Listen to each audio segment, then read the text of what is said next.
The high today 87, tonight's low 71. For tomorrow, partially sunny, the best chance of showers shifting down into South Alabama, the high 88. I'm James Spann on the ABC 3340 Weather Center on Tide 100.9. It's 83 degrees in Tuscaloosa. This is The Miller's Edge with Christian Miller, two-time national champion and team captain for the Alabama Crimson Tide, and former Carolina Panther, and his father, Corey Miller, the pastor of pain, a 9-year NFL veteran with the New York Giants, and University of South Carolina Hall of Famer. This is The Miller's Edge.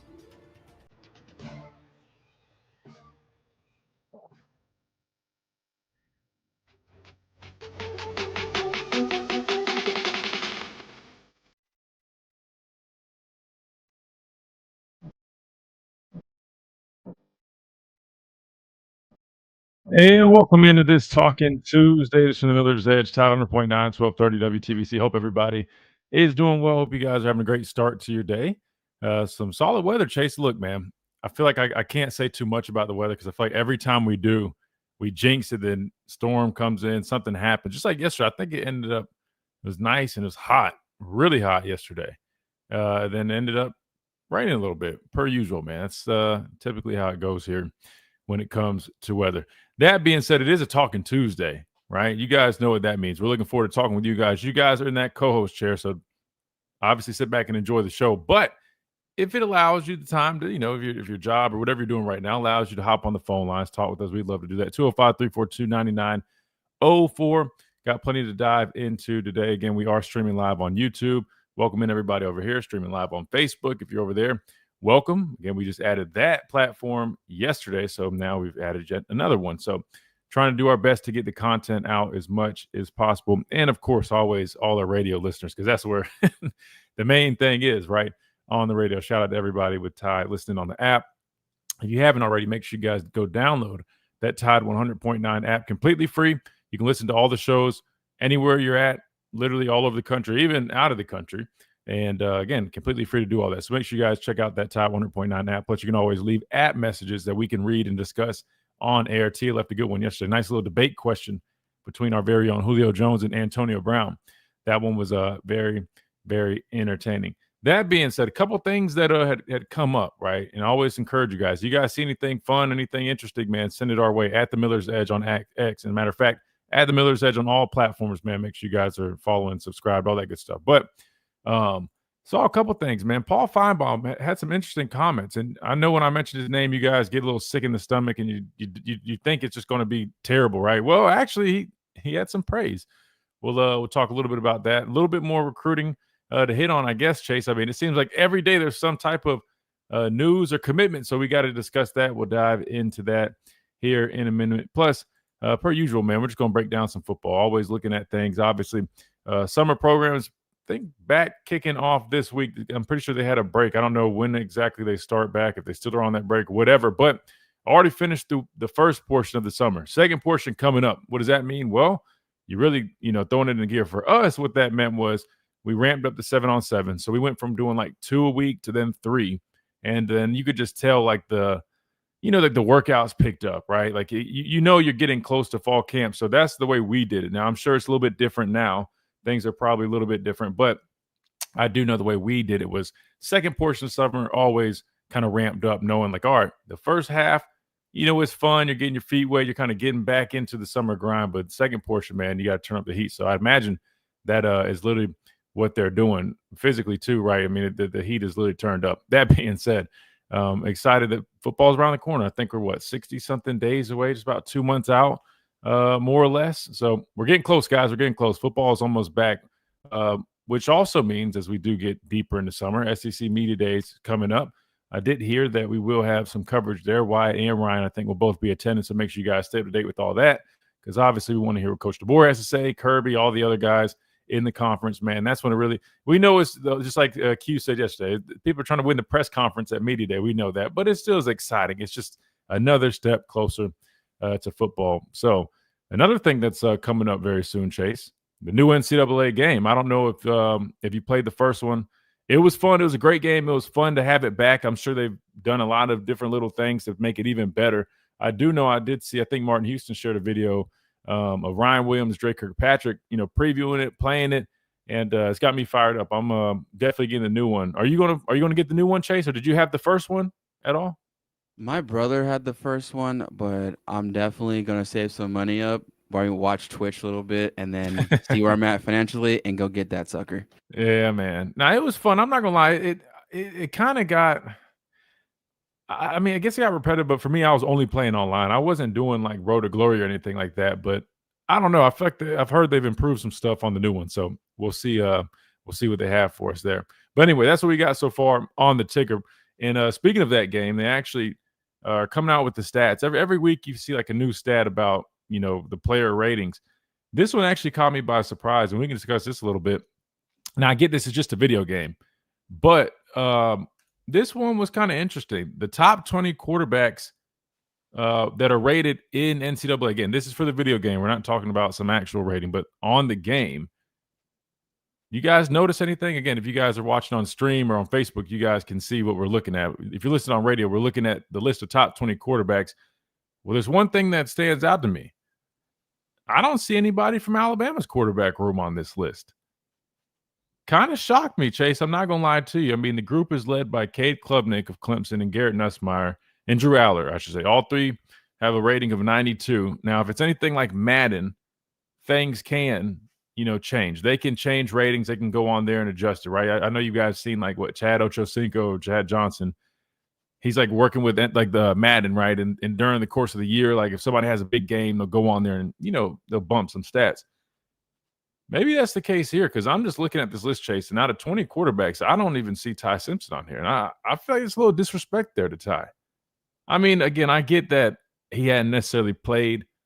Again, people don't get mad when I say meaningful snaps, I'm just saying he hadn't like really started a game. He's kind of played in, some trash minutes. I hate calling it like that because like developmental minutes, I should say, right? He's gotten reps, but he hadn't started.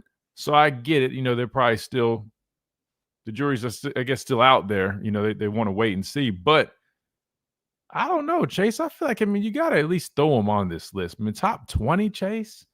You feel like it's a little disrespectful, or you think? To be fair, let me say this real quick though. If you look at the numbers, it's like 392s.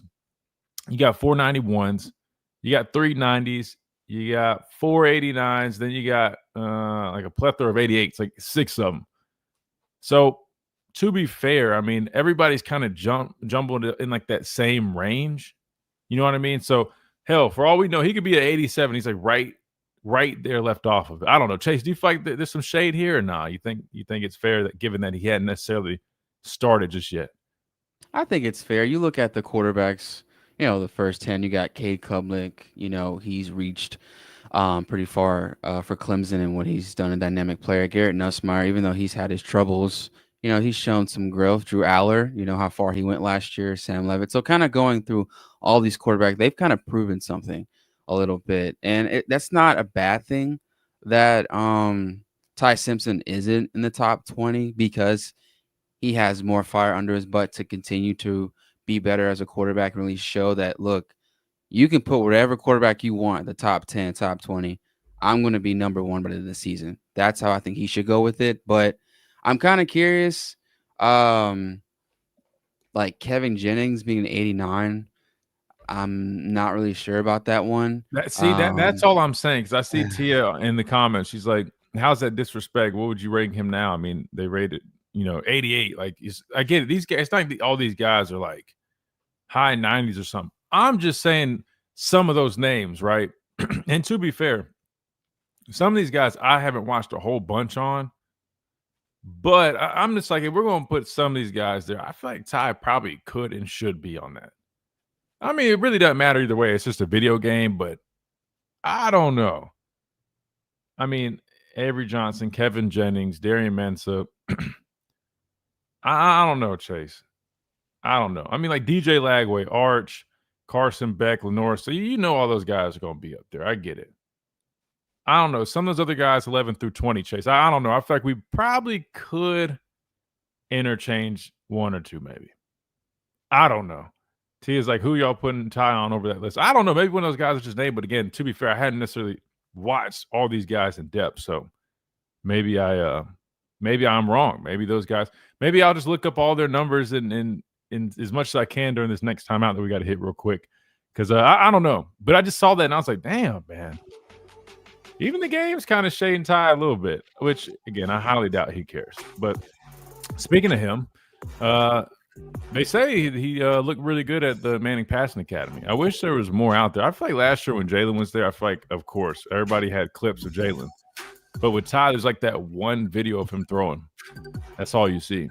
But allegedly, I think there was an article written, and somebody did say that, watching him, he looked really well. So that's good to hear. All right. We got to hit timeout. We come back. We keep on rolling on this Talking Tuesday. Again, Talking Tuesday. You guys are the co-host. 205-342-9904. Call in. Love to talk to you. You got any questions? Drop them here in the YouTube chat, Facebook chat, or download that Tidal 100.9 app and leave us an app message, and we will read it live and discuss it here on air right here. Tidal 100.9, 1230 WTBC, presented by the Good Feet Store, America's Arch Sport Experts. Quick timeout. We'll be right back.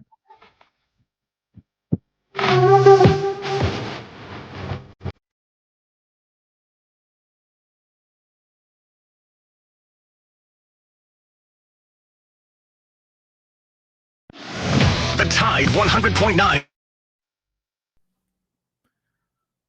catch back up with here. Brock, Dwight, Tia, Jeremy, C, QD. What's up, guys? Carson. Let's see. Another wide receiver commit today at 5:30. Brian Williams Jr. Damn, didn't we just pick up a 3-star receiver yesterday? It's another guy. Comes out on my birthday. A happy early birthday, man. Are you going to get it for your birthday?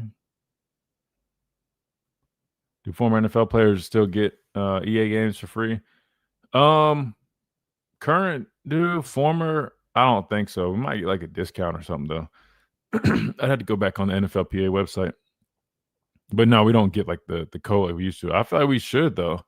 I mean, what's it going to hurt? I mean, I know there's a ton of former players. I get that, but I highly doubt giving a code. And half those dudes are older and don't even play video games, so they wouldn't even use it. But I feel like they might as well just let us play it or get it for free. But that's all good. Paul Feinbaum is trying to jump back on the tire wagon. He likes to do that type of stuff. You think so? I don't know. I was kind of shocked at him giving us so much love. It's kind of weird, man. I ain't gonna lie to you. Kind of threw me off guard.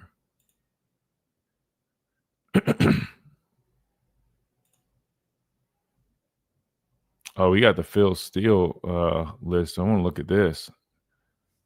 Phil Steele, man. Isn't he the one that writes that college football book every year?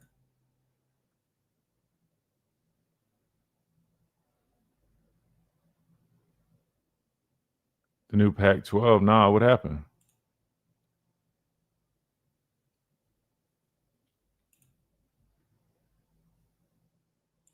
My sauce is the barbecue sauce. If you wanted to add sweet, tangy flavors. What happened with the Pac-12? Let's see what else we got. I'm new to playing games and want to buy a console. Which is the best for me to purchase? Man, that's a good question. So I play on PlayStation 5. Now, I do have a PC set up, and I would say, a PC allows you to play pretty much anything, but it's going to be more expensive. And ironically, like one of the few games you can't play on PC, at least right now, is the NCAA game. Ever spray. So I wouldn't recommend getting a PC, but I would probably say PlayStation to me. You have a lot of people that play. They really can't go wrong with either one. A lot of games are cross-play too, meaning you can play with amongst Xbox and PlayStation players. I know. But I like PlayStation.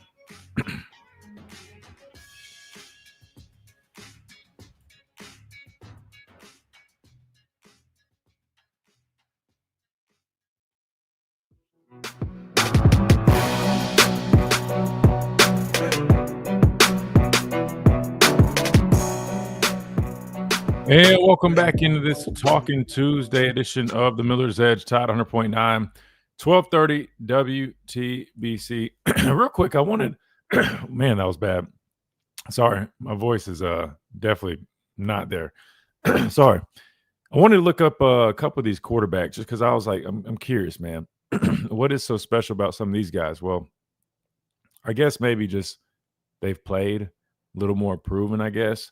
That's really about all I could come up with. Now, personally, I feel like Ty ends up finishing the year, statistically and just in terms of just what he does better than probably half of these guys on this list. But again, this is just a video game rating system before the season, anything like that, which I'm curious if they will do it like Madden where they can adjust stats. I don't know, guys, if anybody played the last one, do y'all remember them doing that? Did they adjust stats like they did or that like they do with Madden?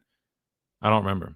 I do know, I mean, Ryan Williams is like through the roof. I can't is he anyone like the top rated guys in there? I don't know.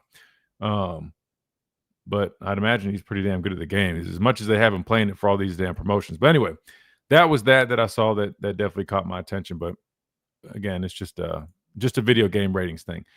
I mentioned Paul Feinbaum. We're going to get to that in a second, but this had popped up. I'm sure you guys are familiar with Phil Steele. He's the one that, he's like the college football expert when it comes to, all his stuff that he puts out. I'm pretty sure he has that book thing that he does all the time, but he predicted the final SEC rankings in 2025. And I thought this one was interesting, guys. So I wanted to pull this up real quick.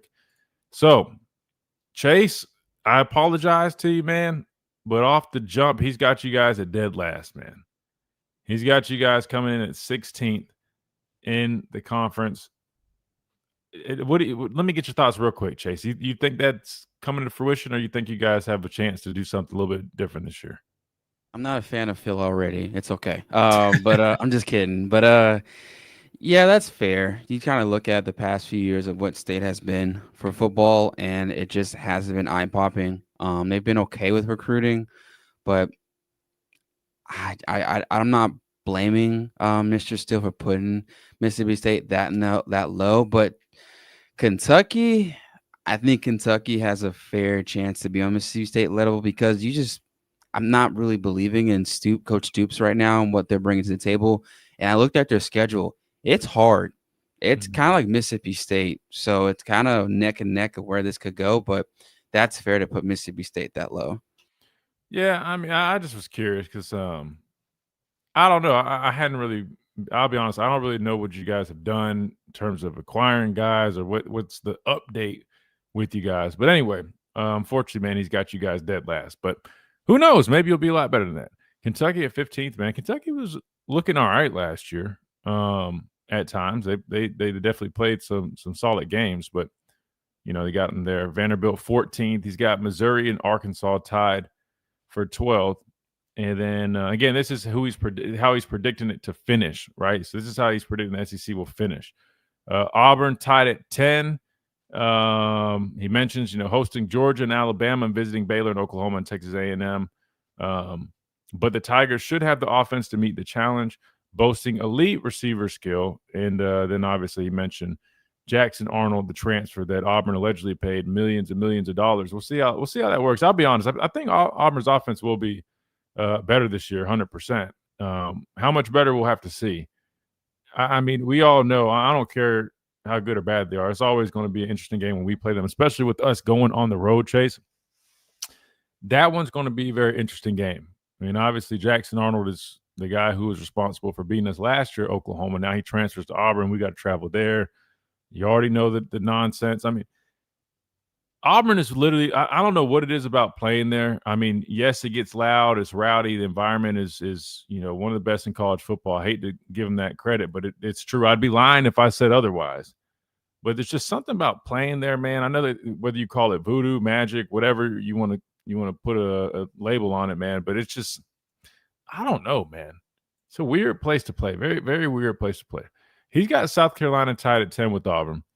I'm probably a little bit higher on South Carolina than that, but again, I mean, hey, it's Phil Steele. He's been writing these college football magazines for literally years, Chase. But yeah, I feel like South Carolina's going to have a decent year. But anyway, Tennessee tied at 7 with Ole Miss. And Florida, that one's kind of interesting. So he's a little bit higher on Florida. Obviously, DJ Lagway leads the charge. A lot of people are really intrigued with him at the quarterback spot. We'll see if him and the Gators can definitely, expand on kind of what they start doing later in the year. Last year, Texas A&M, he's got at fourth tier with LSU. Interesting. A lot of people have LSU as a top team or one of the top teams, which I guess he's still got them up there. But this one right here, Chase, Oklahoma, he's got them finishing tied for fourth, right? Which, again, they went 6-6 last year, barely breaking even. But it seems like he is like a couple other people. I know, was it Ricky? And I forgot who else was high on Oklahoma. I think, maybe it was Josh Pate. But he feels like they're going to make the jump. He's got us finishing third, which if you're an Alabama fan, obviously you don't really want to hear that. That means you're outside of the conference championship game. But this was his comments. These are his comments on Alabama. One of the best offensive lines in the nation, a solid receiver corps, and a gifted backfield and some stars in the defensive front seven should keep the Crimson Tide firmly on radar all year. But the big question is, how do they replace Jalen Milroe at quarterback? So those comments definitely probably a little bit different than what you might expect. His biggest question is replacing Jalen Milroe. If you ask other people, a lot of people feel like that's kind of the I shouldn't say like the bright spot, but you get what I'm saying, Chase. I mean, some people feel like that's actually going to be more of an advantage for Alabama this year, having someone else at quarterback. Again, we will see, as time goes on, how that exactly works out. But interesting enough, that was more of his thing. Really high on the offensive line. He said a solid receiver corps. I would probably swap those. I would probably say one of the best receiver corps and then a solid offensive line.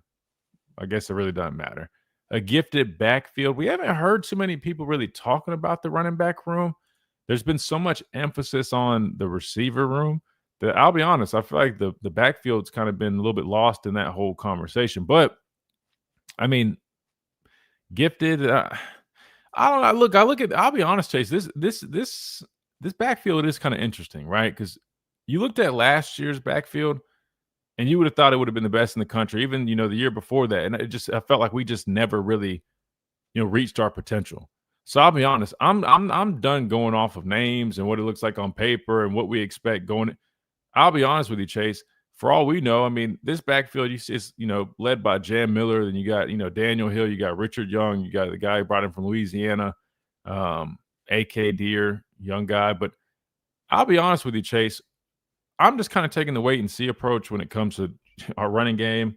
Who's there? Because again, last year I swore we would have had one of the top. Everybody thought we would have been running all over the place. We couldn't establish running game, and we had Jam, Justice Haynes, a young Richard Young. I mean, I don't know. It's kind of interesting too, though, because at Alabama you always think of a dominant running game, but I guess it has kind of evolved over the years. But still, we'll see if we can get back to that. But anyway, that's what he had for Alabama. Then wrapping up his list, he's got Texas finishing second, with Georgia finishing first. So very reminiscent of last year's comments on Texas. We'll start there. Steal apart somewhat from the consensus here with the Longhorns at 2. While they boast arguably the nation's top defense. Oh, and I just realized, I guess these comments are from who's writing the article, not him himself. Lethal skill threats. They also replace a key offensive line input and have to install Arch Manning, which we're going to talk about him in a second. Paul Feinbaum was speaking really high on him. A quarterback with a famous name and number 1 ranking as a recruit, but little experience. And then Georgia, last but not least, 3 road SEC games this year for them. Very winnable in those 3 road games. Tilts they had last year against Ole Miss, Texas, and Alabama all come at home this time around, but they have a new quarterback in Gunnar Stockton, which I'm curious to see how he plays. I'll be honest. We'll see how he ends up being for Georgia, but I'm not so high on him like some of these others. But there's that. So I don't know. What do you guys think on that, man? Phil Steele has us finishing 3rd in the conference behind Georgia and Texas. I don't know.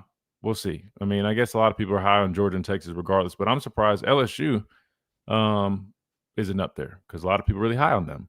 I don't know. Let us know your thoughts. Talking Tuesday, 205-342-9904.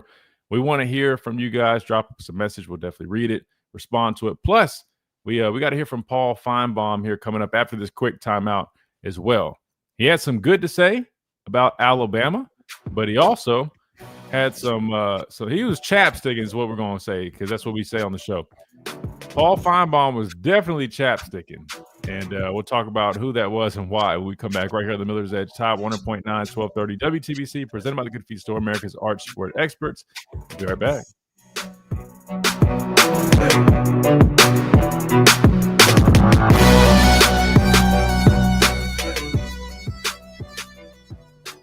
From our home base in Birmingham, Alabama, We are here. treating patients from every generation Across the United States. and from around the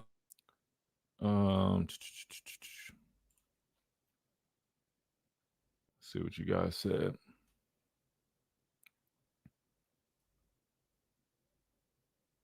Wait, did you see what Phil Steele publication wrote for Noah Kniga how to his name out of Eastern Michigan? I did not know. No, but I did see a video of like all his teammates celebrating and cheering when they like announced his name at like the summer thing or workout or something. I don't know. That's crazy. It was Bama fans' karma for trashing Jace McClellan. Wait. Or maybe you meant Chasen. Jace McClellan out the door for Justice Haynes. We got some weird fans, man. So that was what, the year prior? I mean, trying to think. I feel like our running game that year wasn't even like as good as it should have been either. But now everybody was trying to push Justice Haynes in there. I remember that. But Jace, and I get it. I mean, you look at Justice Haynes' skill set. I mean, it's definitely intriguing. But Jace was always very consistent, could pass protect. He didn't, obviously, and I get it. It's kind of like the backup quarterback talk we talked about, right? But with Jace, I mean, he didn't look as shifty or he wasn't as explosive, but he was very reliable, very solid. Yeah, no, I definitely remember that though. I think this year we'll find out if the system works. True. Plus, we'll find out more about the true system, right? Now that Grubb's back, right? I feel like we kind of saw. I wouldn't say like a light version of it, but I just feel like there's definitely more to get out of it, and I think we'll see that.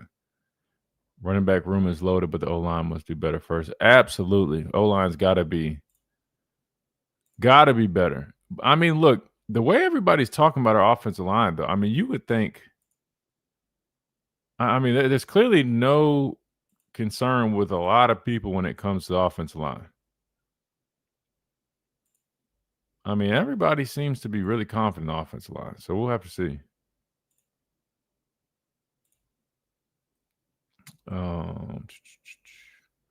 Having Grubb at OC will also help the running back room. It should. I mean, he's an offensive line guy. Today at 205-752-9611. Again, that's Brian Harding Construction at 205-752-9611. This is Miller's Edge on Tide 100.9.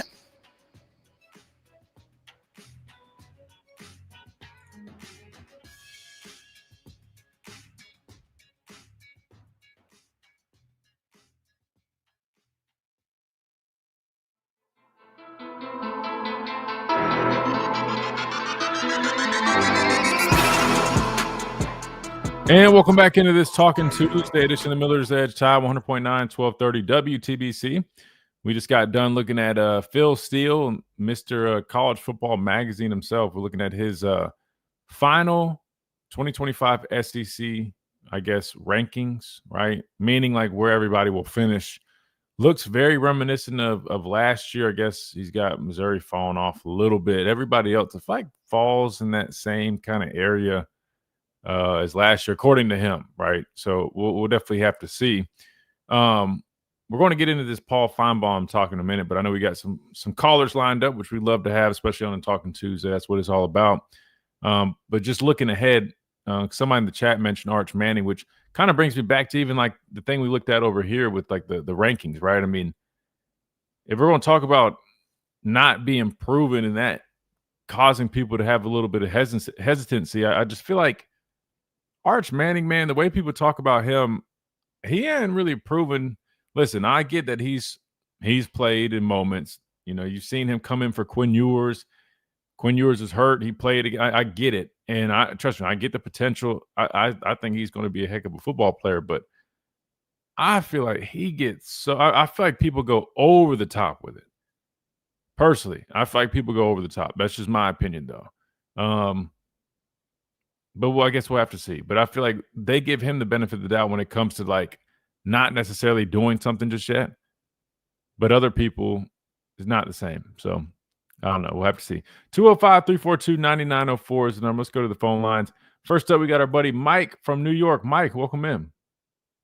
Good afternoon, everybody. What's going on? Oh, man. Can't complain, Mike. Just trying to stay a little cool, man.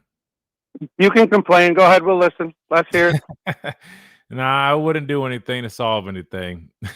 All right. I mean, the audience, we got some pretty smart people out there. Feinbaum, I haven't really listened to him in about 7 years. He just kind of lost their.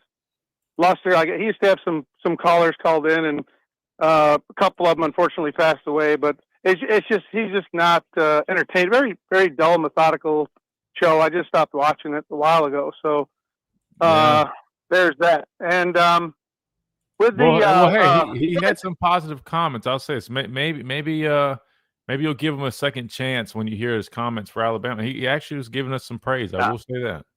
Believe it or not. Well, I mean, yeah. I mean, watch people for the entertainment value, not if they again, like your pop said, not going to watch people just chapsticking or whatever. But other than that, and hey, I know maybe we talked about this before or not, but when you're talking about playoff formats and taking the top 12 or 16 teams like that, why don't they just use the old BCS formula? That would just, solve the strength of schedule. It would take the human element out to a point. And it would take, the only bad thing about that is it would take you back to rooting for your rivals when you weren't playing against them, which is where I think it was where all that SEC chant stuff started, because, I mean, I was rooting for Tennessee when they weren't playing us, because the higher the rank they were when we played them, it looked better beating a number 5 team than an unranked team. So, true. I don't know, but I mean, I'm sure you maybe touched on it before, but I mean, what do you think about them just doing stuff like that? Get rid of the committee. Yeah, it's interesting, Mike. I mean, it almost makes you wonder. I think they showed a stat where it was like, if you really just went off of the BCS model, it actually really wouldn't have been far off when they were comparing, I think, like to the playoff system that they were using. Now, obviously, that's going to look a little bit different now that you've expanded to 12 and about to be 16 teams. But in my opinion, I'll be honest with you, man. If you go back and look, I feel like it actually set up some good games. And I don't think the system was as flawed. I think everybody's always trying to, find new things and, try to change things. But then you end up looking back and realizing it really wasn't that bad, right? So personally, I wouldn't have an issue with it. I just feel like we're a little bit past that point to maybe do something like that.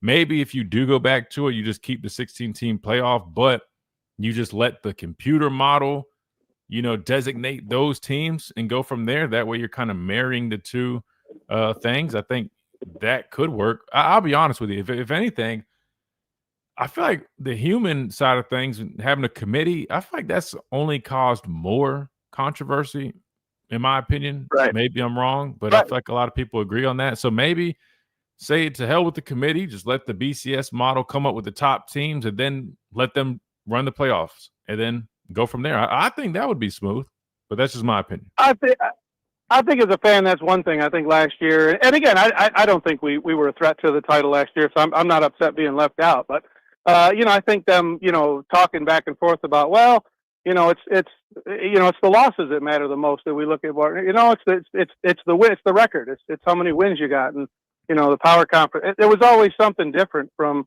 different people. It's like, you guys are supposed to be a committee, supposed to be kind of coming to one conclusion. Why is there like multiple conclusions coming out? And I'm also thinking maybe with the BCS that maybe South Carolina or Mississippi with their schedule may even have leapfrogged SMU. I don't know. I mean, I think they may have played a tougher schedule than we did. Yeah, well, and I'll say this. I mean, to me, when you have a model like that, it takes away. To me, I feel like when you have the committee, there's more of a chance that it becomes a little more subjective. Not to mention, I mean, you do have people that are affiliated with certain schools and whatnot. But I feel like, look, with AI and all these models, again, even before AI, you had the BCS system. It kind of takes the subjectiveness out of it, and it just goes off of the analytics that it's programmed to use, right? Like it's going to utilize, if there's a system for strength of schedule, record, all that stuff, it will do that on its own. And then there's not really anything to really argue. To me, I'm like, I don't know. I wonder, because I think they have it where you still can kind of run that model. I think Wyatt pulled something up like that one time. If that's the case, I would be curious to see what the BCS would have came up with for last year in the top teams. I probably could Google it. There probably would be something like that, but I don't know. But Mike, we all know now that they have the committee, I don't think they can even. Maybe they go to AI. I don't know if they go back to BCS, but maybe they use AI at some point. I mean, it does keep the fans talking year round about it. That maybe that's got something to do with it. I don't know, but people are always saying, "What if?" I mean, back when they had the bowl games before the BCS, it was always, what if we played you guys, or we beat this team in the Orange Bowl worse than you beat them in the Sugar Bowl. We should have leapfrogged you. And I mean, people were talking about it, well into spring, But anyway, hey, one thing I wanted to ask you, like when you played pro ball and college ball, who did you play with that you thought would have made a great coach? Oh, that's a really good question. One guy that just got traded back to Miami. The craziest thing, was drafted by Miami, ended up in Pittsburgh, and then back in Miami. Minkah Fitzpatrick. I mean, really, it's student of the game. Ever since he stepped foot on campus as a 18-year-old, even before that, I remember he was at like during the summer, like while he was still in high school. He came on an unofficial visit, was just hanging out, and he was watching the 7-on-7. And they were like teaching him like some of the, I guess, like the install, just trying to, talk him through it, just to kind of give him a little early glimpse at it. And when I tell you, I mean, this dude was like picking it up and really understood. It was very impressive for a guy that's supposed to be in high school to just be so beyond his years. So I would, without a doubt, say Minkah Fitzpatrick, not to mention, I mean, he's a really good leader. I think he would make a phenomenal coach one day. I would say probably Minkah Fitzpatrick would be, who comes to mind immediately. Luke Kuechly, who's not an Alabama guy, but I played with him in Carolina, without a doubt could be a phenomenal head coach. Let me think of an offensive guy. Let me think of an offensive guy from Bama. I would say Jalen Hurts. Jalen Hurts would definitely make a really good football coach one day too. And then you got to think offensive line. They always seem to have a chance of being good coaches or quarterbacks, but I'd say probably Jalen Hurts that's probably who I would go with off the top of my head. Those three guys, I would just say. I mean, do you have anybody that? I mean, I know you asked me because I played with them. But I always thought Barrett Jones was a sharp guy. I'm like that dude. Might be a coach someday. But yeah, it's interesting with Jalen, because I don't know. I don't really see a whole lot of quarterbacks, taking that role. It's usually always positional players or situational players or something like that. Yeah. Well, I was going to say, I mean, former quarterbacks tend to do well in coaching or take that path. Even if you look at the NFL, I mean, there's a number of former NFL quarterbacks. There's guys that you probably didn't even realize were NFL quarterbacks that are head coaches right now that were. And then you also look at offensive linemen tend to, get into coaching. I mean, I'm trying to think, but you're seeing more like on the defensive side of things. I mean, I know the Jets coach. I mean, he played cornerback for the Jets years ago.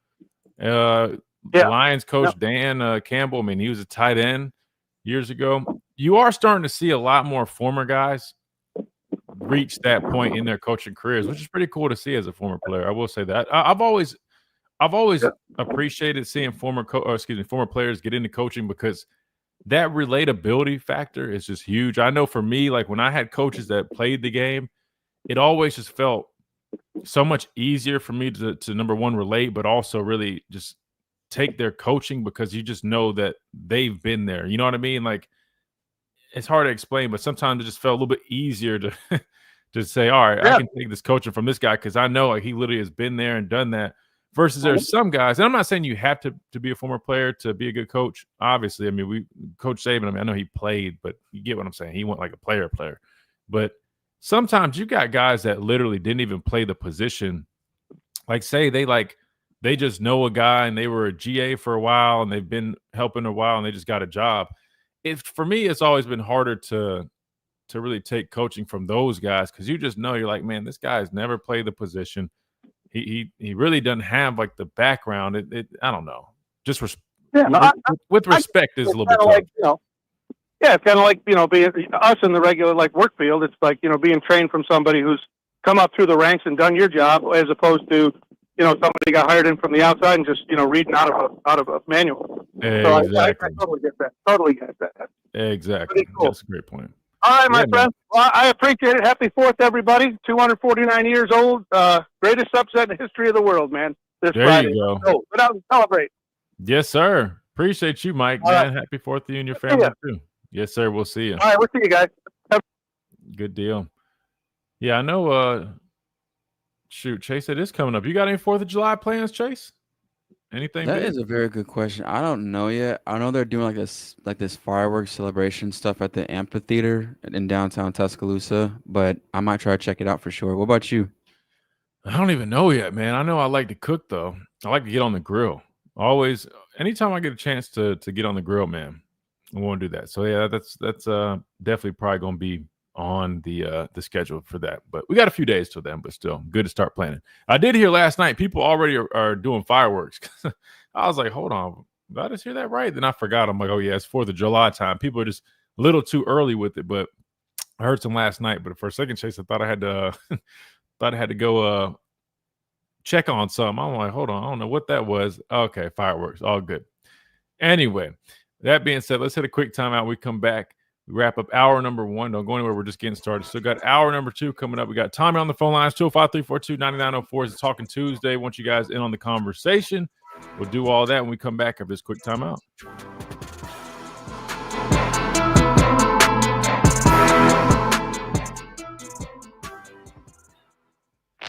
Coming up.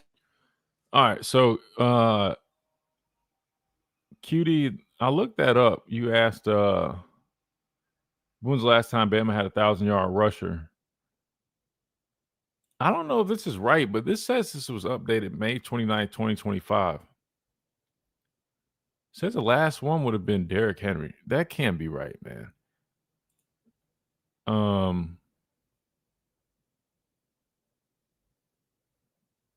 Is that right, though? Wait, hold on. That can't be right. There's got to be somebody in there. Hold on. Nah, see, that's not for the season, though. Guys, if you know that. Jamie, what's going on? Good morning. Or good afternoon, wherever you're at. We're all about to be in afternoon here in a minute, but what's going on? Yeah, that's what I saw, guys. I don't know if you guys saw anything different, and what's crazy is I didn't even think about that. But to be fair, it's like obviously we really didn't really need one because TSS B-Rob. Did he have 1,000 yards? Why is he not on that list? Wait, hold on. Are you sure? B-Rob had. Wait. Here, I'm gonna share this so you can see what I was looking at. This is what I was looking at. 2021, he had 1,300 yards. Why is he not on this list? Oh, my bad, guys. He is. And Najee. I'm tripping, guys. I was thinking, let me put it in order. There you go. My bad, guys. That's on me. I was like, hold on. I knew something didn't seem right. I'm like, there's no way Derek. Chill, T. I look, I knew something didn't sound right. But I'll be honest with you, it wouldn't have really surprised me if that was the case. Because to be fair, man, we've always had so many backs that are splitting reps that you don't really expect us to always have backs that are just going to jump off the stat sheet, if you get what I'm saying. Versus other schools. Like other schools, it's a lot more common to see a guy because they'll have like one star running back who's getting, the load of the carries and he's going on. You get what I'm saying? But the way we have it was, we'd have running back room with Josh Jacobs, Damian Harris, Najee Harris. then when you're splitting reps like that, it wouldn't have shocked me if we didn't really have 1,000-yard rushers like that. But here you go. B-Rob in 21 was the last one. Najee Harris, then Damian. Look at Derek, man. It's crazy. You know who, dude, just looking at that list, TJ Yeldon is so slept on. Thunderstorms this afternoon. I feel like you don't really hear much about TJ. Or he just kind of, you know what I'm saying? Maybe because he's got a quiet personality himself, but The high TJ's a 88. dog. I'm Man. James Spann on the ABC 3340 Weather Center on Tide 100.9. I didn't make you say that It's word. 86 degrees in Tuscaloosa. This is Miller's Edge on Tide 100.9.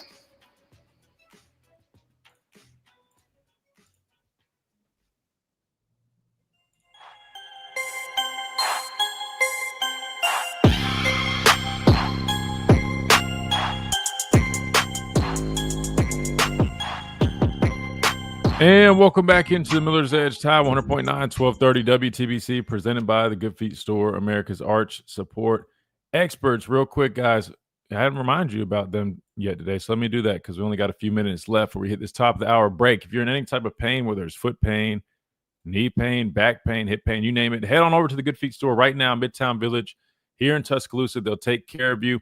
Easy process, literally just pop these Arch Sports in your shoes and they get to work, whether it's boots, running shoes, you name it, they go right in there. Clinically proven to take out that pain in just 4 short weeks. Try before you buy. Nothing to lose. Walk-ins are welcome, or you can always go to their website and literally type in your zip code, find the nearest location near. They are nationwide. Goodfeet.com is the website. Again, that is the Good Feet Store, improving the quality of people's lives 2 feet at a time. All right, we only got a few minutes left. So, Tommy, we're going to come to you hour number 2 when we kick things off. That way you have plenty of time. But before we get to this top of the hour break, a couple quick little notes that we are going to hit, then we'll continue discussing them in hour number 2. We talked about, well, we didn't talk about it yet, but I mentioned Paul Feinbaum had a number of things to say. First, he had a lot of praise about the recruiting, which I'll dive deeper into that. That was the praise. I just kind of spoiled it a little bit. It was about the recruiting. I just saw somebody mention the recruiting in the chat. And by the way, we did pick up another receiver commit yesterday. That's why I said when we looked at him, talking about a 3-star receiver, and he's got an offer from Alabama. I mean, I told you guys I would bet a lot of money that he's come in here, ended up doing it. So in terms of that, we'll talk about Paul Feinbaum in his comments, but he also had some comments on Ty Simpson, so we'll dive into that here in a minute as well. The other thing I wanted to hit on, man, again, they keep coming out with all these, projected NFL mock drafts and all this stuff, right? So we always just, we mention it, right? It's the dog days of summer. Why not? The most shocking thing, I think, again, this one is coming from ESPN. We've talked about CBS and these other ones, but this one is ESPN's latest 2026 mock draft. And the reason I'm bringing this up is, number one, we always just bring it up when we see him. But two, this is the second time I've seen a guy on this list. Now, this is a little bit different, though. We saw this guy's name. Let me just say, all right, let me back up. You got 3 guys with first-round picks. The first 2, Caden Prater and LT Overton, right? That's nothing new. But, Chase, this third name on this list is popping up on these mock drafts, but this is the highest I've seen. And it kind of shocked me a little bit. And that's not, any disrespect. It's just, I'll be honest with you. I hadn't really heard too much about this until, I don't know, the most recent ones. It seems like people are starting to kind of hop on this bandwagon. Well, that's for Tim Keenan, right? Who's come on the show. We love Tim Keenan. Great dude. Really good football player. But it's very interesting, man. They've got Tim Keenan going 18th overall. And I'm not shocked necessarily because, I'm not saying he's not deserving, but it's more something. You're talking about like a nose tackle-esque player. Not esque. I mean, he is a nose tackle. He's a nose tackle. I mean, 18th overall, guys. I mean, that's high as hell, especially for a nose tackle. And I just don't know, man. You guys know if my dad was on here, I mean, he would fall out of his seat probably. But I don't know. I thought that was just very interesting. But again, these are all just mock drafts. But it sounds like some people are really starting to kind of buy some stock into Tim Keenan and this defensive line. So that's 2 defensive linemen here at Alabama that have first round, I guess, mock grades from ESPN. So I don't know, man. I just feel like there's so much inconsistency with how people are viewing these players and these units, man. I mean, I've seen some people say we have the best offense line in the country. Others say we're like, barely in the top five in the conference. I've seen some people say defensive line they're not impressed with. Others saying we got one of the top units. It's very hard to keep up with, man. Very hard to keep up with. But dog days of summer, man. People are talking. That being said, we got to hit a quick timeout, top of the hour break. When we come back, we keep on rolling. Tommy, we're coming to you. 205-342-9904 is the number we want to hear from you guys as we keep on rolling on this Talking Tuesday edition of the Miller's Edge. Tide 100.9, 1230, WTBC.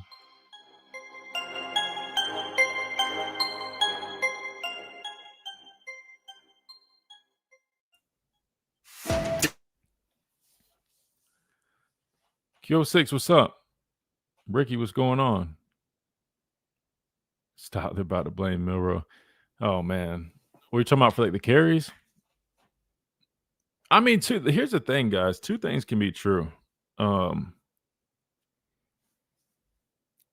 technically, yes. Did Milroe, quote unquote, take carries from the running backs? Yes. But I'm not saying that in the sense that you guys are probably thinking. It's no different than the model that I just referenced in terms of having like three really good running backs. You always are going to you put the ball in your best playmaker's hands. So if Jalen Milroe is one of the best runners on the team, and you're looking again, these people look at analytics, look at everything else, and they're saying, hey, he's averaging X amount of yards per carry, right? He's got that big playability. We know running quarterback draw, power counter, all that stuff gives us a chance to punch it in the end zone, make an explosive play. We're going to call his number. So, yes, did he take carries from some of the running backs? Yeah. That's the definition of, taking carries, somebody else getting carries over another person. But it was because he was one of, or not the best runner they had. You get what I'm saying? Like, so two things can be true. So, yes, you can say he was taking carries, but that doesn't necessarily mean it's in a negative, like, oh, he's taking carries. These guys should have been getting no. That don't mean they should have been getting anything. If he gives you the best chance to hit on a play, you're gonna call his number. That's just how it works. I think once you guys really understand, man, like that's how coaching works. Their job is to play the guy that gives them the best chance to have success. That's literally what it boils down to. Like, there's no secret science to it. There's not any secret allegiances of, oh, the coach likes this. Guys, that's all peewee, man. Like, this is not peewee middle school. It's the University of Alabama competing for national championships. To go to school. That education. No one gives a shit if your parents are cool, your parents are nice on the recruiting trips. The players, a nice guy who stuck it out. That, like, if he's not giving you the best chance to win, none of that matters, man. That's all. The only thing that matters is who gives you the best chance to win games. It's a fact. There's no argument there. Yeah, no, I know most people make that a negative, but that's why I'm trying to give the example.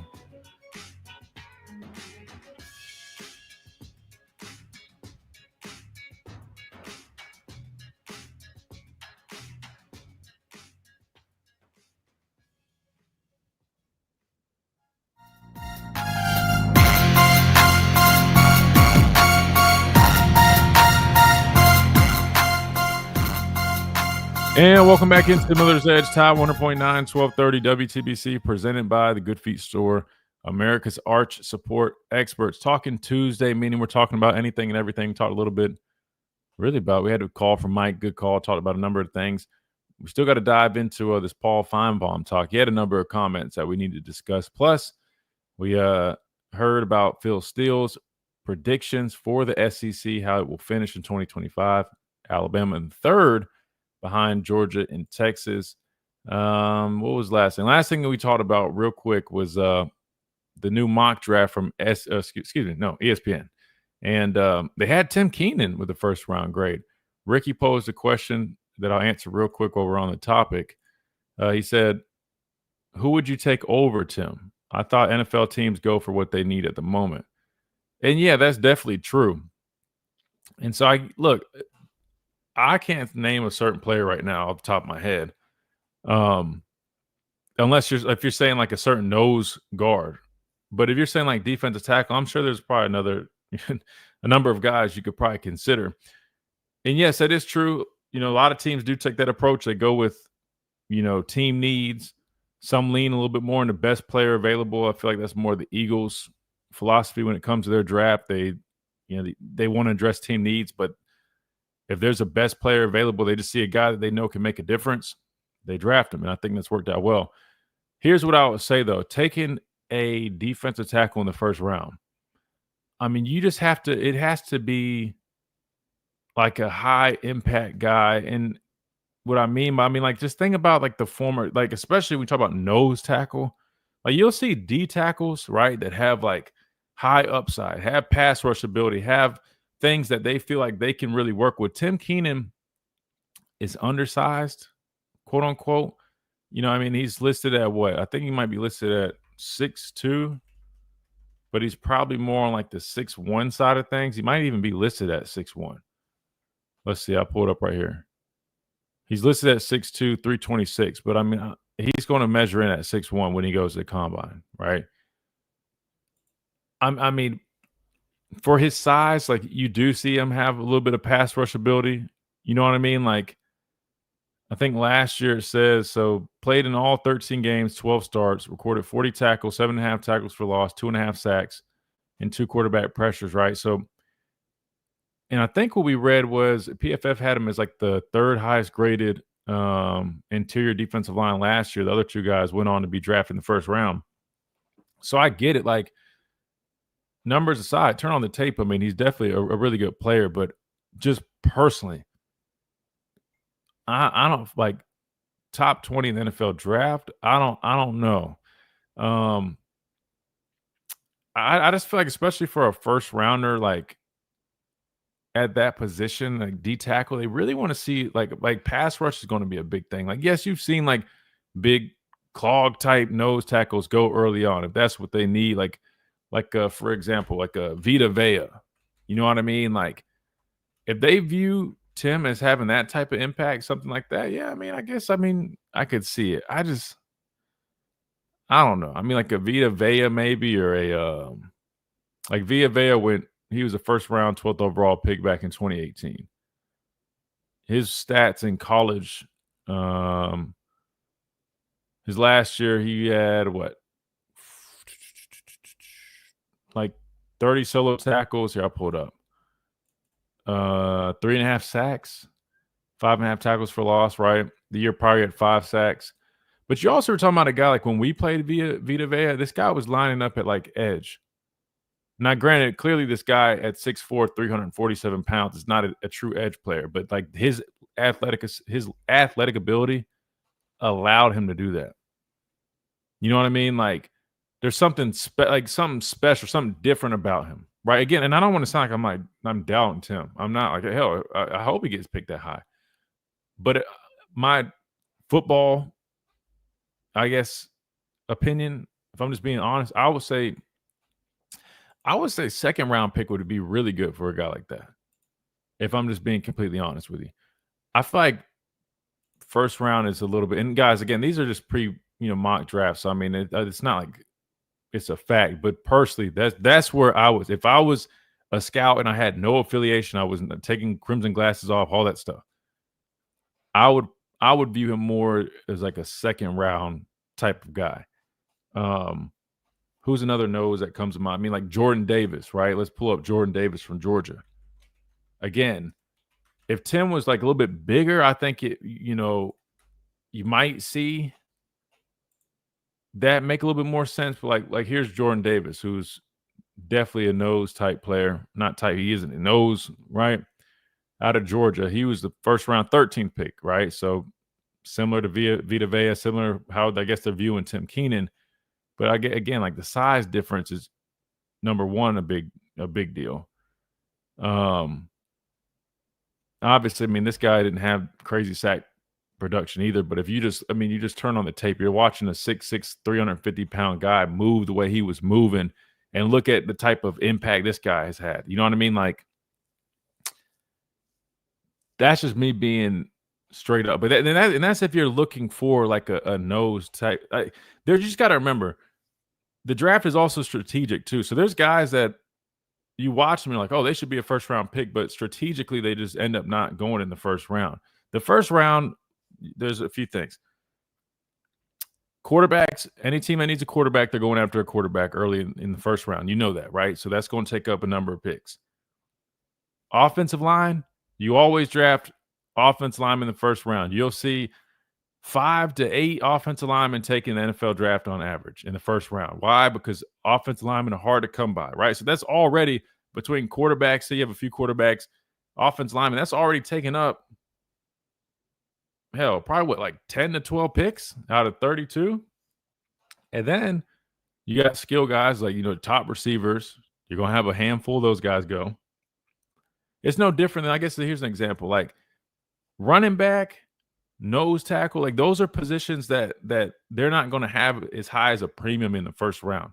I guess that's what I'm trying to explain, because I don't want to seem like I'm like trying to knock Tim up. I promise I'm not. I'm just thinking like strategically, it's already hard for a guy that plays nose tackle to get drafted high. And now you're adding on like Tim is like 6'1", he's on the smaller side in terms of like some of these other guys. I feel like that's a little bit of a stretch personally. But that's just, if you guys are asking my football opinion, that's that. Again, we try not to wear crimson glasses on this show because we want to have a credible opinion. Who else? Edge guys. Thank you. Sorry. How do I forget that one? Edge guys. You're going to have a handful of edge guys go in the first round. So, you know what I mean? Like, think about the like linebacker. You'll see a couple linebackers, but not as many as some of the other spots, right? Quarterback, edge, offensive line, top skill guys, DBs, top corners going in the first round. So just imagine like a team sitting there and they've got a choice between, matter of fact, ask yourself, right? You're a GM and you got a choice between, you're in the middle of the first round. You got a choice. You got people sitting there. You got a skill guy like Ryan Williams. You got a cornerback like Xavier Brown. You got, let me throw something else in there. An edge guy like, the dude from South Carolina will be gone, but like a top edge guy on the board. Top offensive tackle that you might need. Then you got a quote-unquote undersized nose tackle. Let's just call a spade a spade. And you guys are the GM. Like, come on, guys. That's all I'm saying. You can just like Carson's saying, like Snacks Harrison in the 5th round. The way it works with the draft is they're not just going, like, if you can get a guy a little bit later, they're going to do that. That's all I'm trying to get at. Y'all make me feel bad. Y'all make me feel like Chase. It feels like I'm like trying to like knock. So I promise I'm not, man. That's the hard part about trying to just give a true, factual, analyst opinion without, feeling like you're knocking someone. I promise I don't want to seem like that. I'm not down over knocking them. It's just, I know how the scouts think, the GMs think. I'm going off that. Yeah, QD, that's what we're talking about. We're talking about TK. That being said, let's do this. I know we got Tommy up next. Let's take this quick timeout since we're already about hitting that mark anyways. We'll hit a quick timeout. We come back. We go straight to Tommy. After that, we'll hear from our good old pal, Paul Feinbaum, get his thoughts on Alabama recruiting and Ty Simpson, because he had a number of comments to say. So we're going to do all that right after this quick timeout right here on the Miller's Edge, Ty 100.9, 1230 WTBC, presented by the Good Feet Store, America's Art Sport Experts. We'll be right back.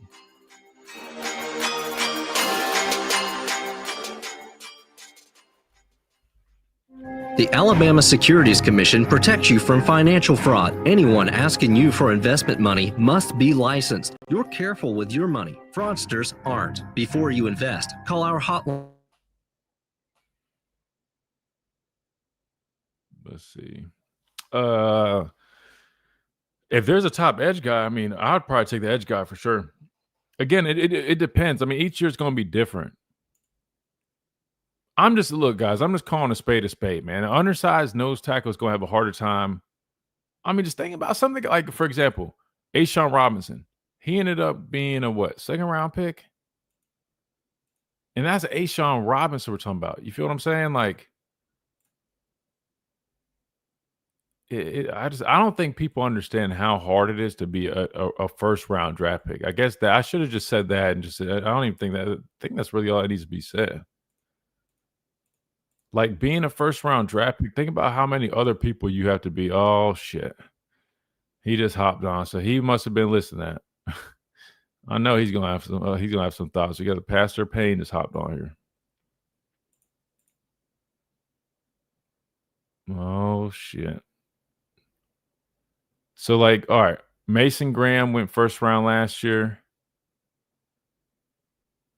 Kenneth Grant, is that the other one that went first round?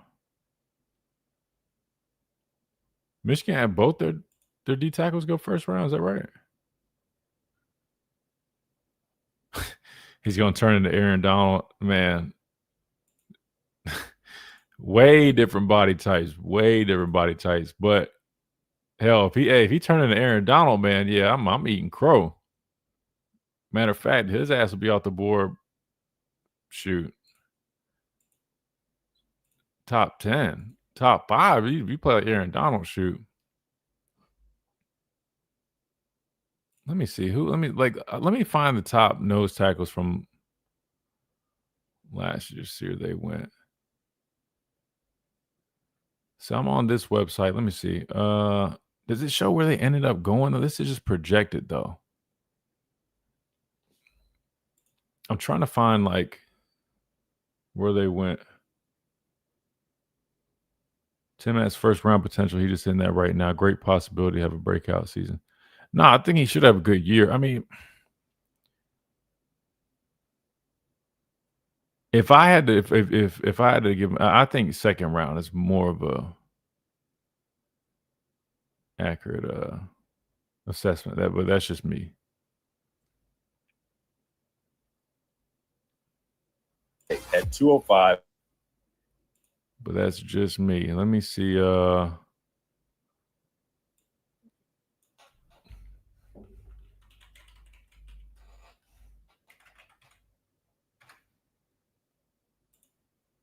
Where is it? I mean, there's got to be just like, why is it not? Let's see.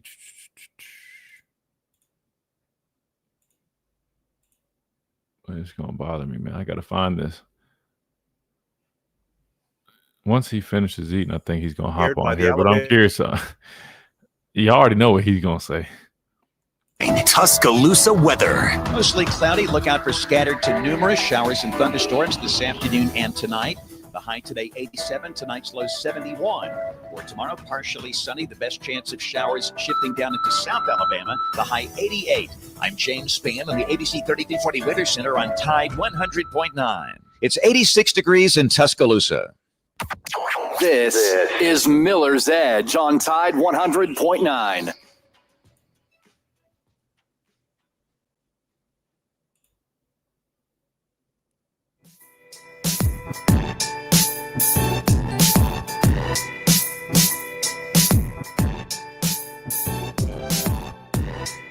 And welcome back into this Talking Tuesday edition of Miller's Edge, Tile 100.9, 1230 WTBC, presented by the Good Feet Store, America's Arch Support Experts. All right.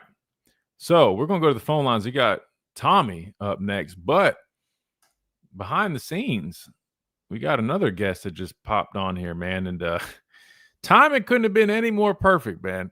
Like QD said, he's probably going to blow a head gasket. He hears how we've just been talking and what we were just talking about. But we'll let him finish his food before he gets to that, because I can see him shaking his head. And he all right, Tommy, welcome in. This is that on the radio. I think he's getting nervous to talk to me now. I don't know where he's been, but no.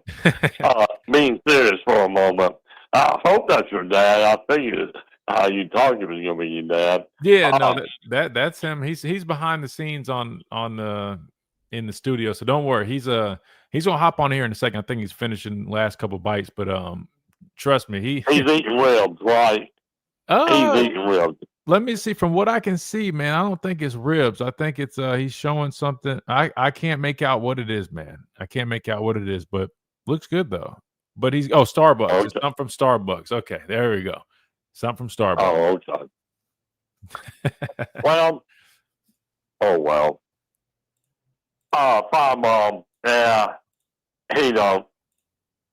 His show have gone downhill. I mean, it just really, everybody want to scream and argue at each other. They really don't want to talk. But to answer your question, they have Georgia and Texas up there.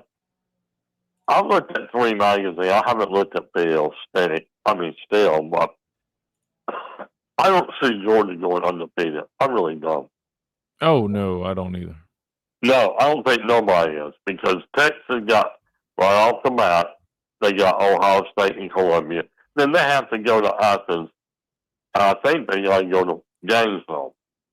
I mean, that's about their 3 toughest games.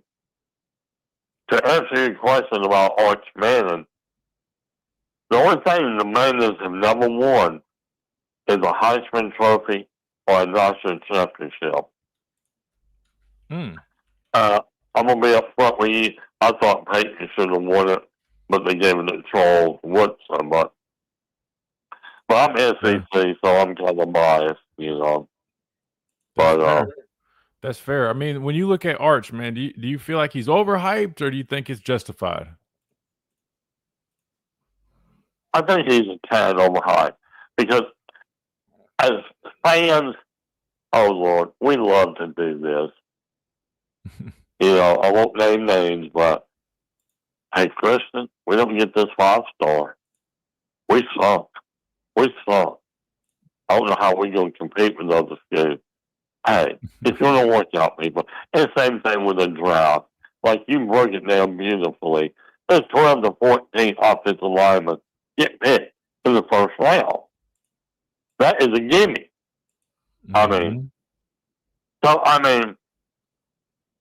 I'm not worried right now who's going to be the first round pick from Alabama.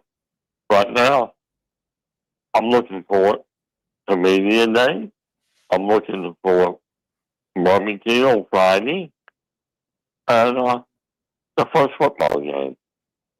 The season will take care of itself, and the people who do well will get rewarded and get evaluated lower or higher than the value. I mean, you'll have a sleeper to come out of the first round. Well, we never thought he'd be there, but, you know, guess what? And you know what? Most of the time when you have a preseason Heisman Trophy winner, it's somebody from the outside that win it. Nobody thought Mark Ingram was going to win the Heisman Trophy. Yeah, he won it. Because Alabama never had a Heisman Trophy win. True. So, I mean, it's a long time. You're sticking with that "be where your feet are" mindset. I love it, man. I absolutely love it, Tom. You might have been sneaking into some of our little team meetings with Coach Saban, man. You've got that Coach Saban mentality to you, Tommy. I'm on to you, man. You might have been in the building some way or another, and I just didn't see you. Well, see, I had the ladder at Jack's. We climbed on top with binoculars and what practice. Well, I wasn't supposed to say that. You know. So you were one of the people that said was hopping on that golf cart and running away over there. Said, man, I'm telling you, said would be scouting over there like an eagle, right? Said would have them binoculars, and as soon as he would see people camped up over on they're like condominiums over there, or like Jack's area, and they weren't supposed to be out there watching practice. That man said to be over there quick, fast, in a hurry. He was laying law. He was like, y'all got to get y'all's tail up out of here. Can't be watching practice. Let's see. I had another secret place. I shouldn't tell you this. It was railroad track. It was on the engine of the railroad track. Say he can't touch the engine. That's federal. I said. You're laying out all the tricks forever. Why don't you actually have some people show up and try to watch practice from these spots, Tom? Oh, I know. They get run over. I don't know you. You don't know me. I mean, oh, I know them apartments they tore down now. I know the University Police have gone over there and raided some of them apartments because there was schools one up north, and it started with a T, and the state was watching Alabama. Oh, yeah, that's a known fact. Oh, yeah. Yeah. Tommy's advice, not I'm going to mine. tell you. Yeah, I mean, I know a little secret. When I was a kid, we got in trouble, but when they had the bushes before they built the track stadium around there, this is like 50 years ago when I was small, like 9 years old. I was young and small. We just squeeze through the fence and go out on the practice field. Dang. So you nobody was there. No, not when the team was practicing, like on Sunday afternoon in the spring or thing. Oh yeah, we knew where the hose was. You can't give all your secrets out on the radio, man. You're gonna get in trouble, man. Well, I'm 64 years old. I'm not. They build a track stadium, man. I'm not gonna get to that little hole no more. I'm saying I wasn't young and level I was then. So no, but I mean, yeah. Well, hope your daddy enjoys his lunch. I want to hear what he has to say. Oh, trust me, he's about to have plenty to say too. I'm about to ask him about it again. We were briefly talking about this new ESPN mock draft, and it featured Tim Keene in the first round. So he loves comment on the defense line. So we're gonna let him do just that. Tommy, we appreciate you, brother. All right, man. I'll be good. Take care. Roll Tide. Yes, sir. Roll Tide. Good deal. All right, Chase. I did find this, man. So this is okay. Thank you, Chase. This is from last year's NFL draft, right? So while we're on the topic of this, so you did have now again this covers all defensive tackles. So not just there's no section for just nose tackles. So it's going to cover true three technique, some guys with a little bit more quick twitch to them, right? You had, let me go back. I think you had like 5 D tackles go in the first round last year, right? Which again, now when I was talking earlier, I was talking about nose tackles specifically. When you're including everybody in the defensive tackle category, it's a little bit different because then that includes the true three techniques, guys with that pass rush ability from the inside, not just cloggers, guys that are eating up blocks. But when you look at everybody, you had 5, right? You had 1, 2, 3, 4, 5. Mason Graham leading the charge. But again, if you notice a common theme, I mean, these guys aren't like true. Kenneth Grant was more of a nose. So I would say that's one. Walter Nolan is a tackle, right? He's a pass rushing tackle. Obviously, he can play the run, but you guys get what I'm saying. That's 6.5 sacks. Totally different skill set, right? Mason Graham, again, I'm not. I mean, I guess he's definitely a tackle. So I wouldn't even really put him with Tim. I would say Kenneth Grant, Derek Harmon. I really would just say it's really more between these two guys, man. You got Williams from Ohio State and what's the other guy? I forgot his name already. Grant. But you look at the rest, man, they're more of those true defensive tackles. Let me see. Oh, did my dad just leave? I was about to say I wanted to see if he was ready to make his comments. He must be still doing something. Anyway, what I'm getting at is it's just nose tackle, man. It's got to be, you got to be that dude. And then the other thing is, I mentioned Tim's size, right? When we talk about first round picks, man, it always comes down to like they're trying to check boxes. He's going to be listed as undersized. When you look at these guys, again, he's listed at 6'2", 320, 330-ish. All these other guys, I mean, I think the shortest one is going to be 6'3", right? That's all I'm saying. That's all I'm saying. So, yeah, there's that. QD says, let me read a couple of these chats while I wait on my dad to hop back on here. I'm expecting big things from James Smith, Jordan Renaud, and Jeremiah Beeman. Yeah, I mean, I'll be honest with you, man. I mean, James Smith, I think it's time, man. It's time. We saw what he could do out of high school, right? He's flashed. I think what Kane Womack wants to do with his system, I think it fits James Smith better than what Coach Saban was doing. And I think it's that time for him to step up and be that guy. So I hope we see that out of him. That would be huge. And I think it would be really important for this defense to have him step up. Renaud, I've been been talking about him, man. I'm really high on him, his pass rush ability. He definitely kind of, fits the mold to what they have at the bandit position right now. Obviously, there's a number of guys in that room, but to me, I think he's one of the more, I guess, when it comes to pass rush, when I say polished, I'm just saying in terms of like his ability, like his understanding of it. He's up there, right? I think he's one of the better ones in that room when it comes to pass rush. He just his hand usage, his understanding of how to work. He's definitely got a lot of potential there. Then Jeremiah Beaman, he's been climbing up the I guess the charts, and a lot of people in the building are really high on him as well. So it's going to be interesting, man. Going to be interesting. All right, we got my dad back on here, but we do need to hit a quick break. So let's do that, and then when we come back, we'll give him the floor, let him add his comments because I know he's got plenty to say. 205-342-9904 is the number if you guys want to get in on this Talking Tuesday. We're taking a quick time out. We come back, we'll get the Pastor of Payne's thoughts on some of these guys in this ESPN mock draft that came out right here on the Miller's Edge. Tide 100.9, 1230 WTBC, presented by the Good Feet Store, America's Art Sport Experts. Quick time out. We'll be right back.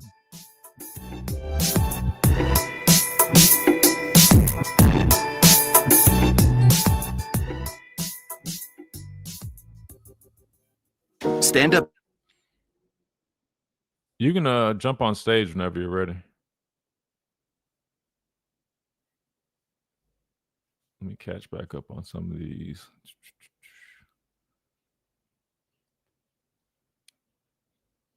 Can we put this Jalen Milroe thing to rest? That man is playing for the Seahawks. He ain't caring what none of us fans are saying about him right now. Wait, what happened? Maybe folks ran Milroe because they knew our offensive line couldn't just line up and blow defense line off the ball when attempting to run the conventional running. Oh, you're talking about that conversation. I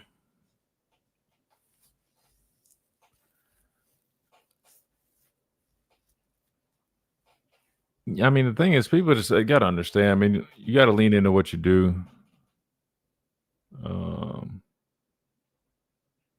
What you do well. I think just last year, you just look at. That's why I want.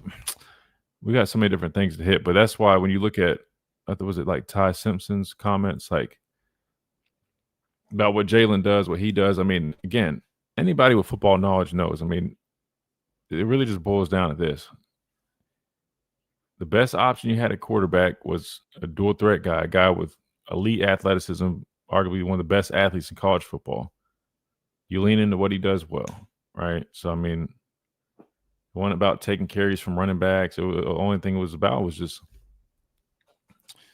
doing what he did best to give your team the best success. I mean, that's what it boils down to. But you're right. I mean, it's funny. We still talk about all that, man. Aaron Donald's about 6'4", 300. No, he's not 6'4". Aaron Donald's like 6'1". And runs probably a 4.8. Now, he is definitely hella athletic. But, yeah, he's not even 6'4". Aaron Donald's short, man. He's only like 6'1". Oh, do you want to hop on it? Yeah. I've been here for 20 minutes.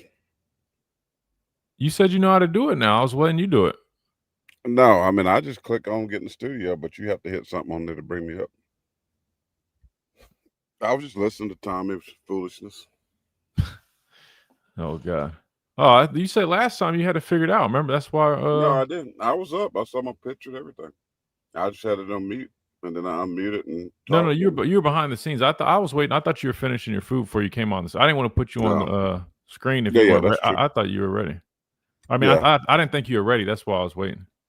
Yeah. I know how to do it.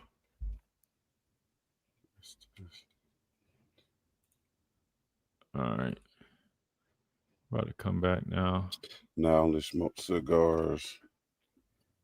No sauce.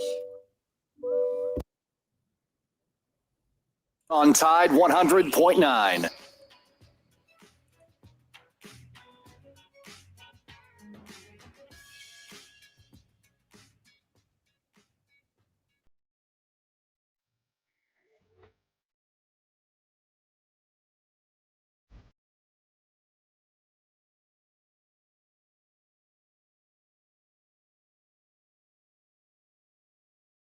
And welcome back into this Talking Tuesday edition of the Miller's Edge, Tide 100.9, 1230 WTBC, presented by the Good Feet Store, America's Arch Sport Experts. All right, we're going to keep on rolling. Just got done talking to our buddy two-time Tommy. Now we got the pastor of pain joined us at a perfect time.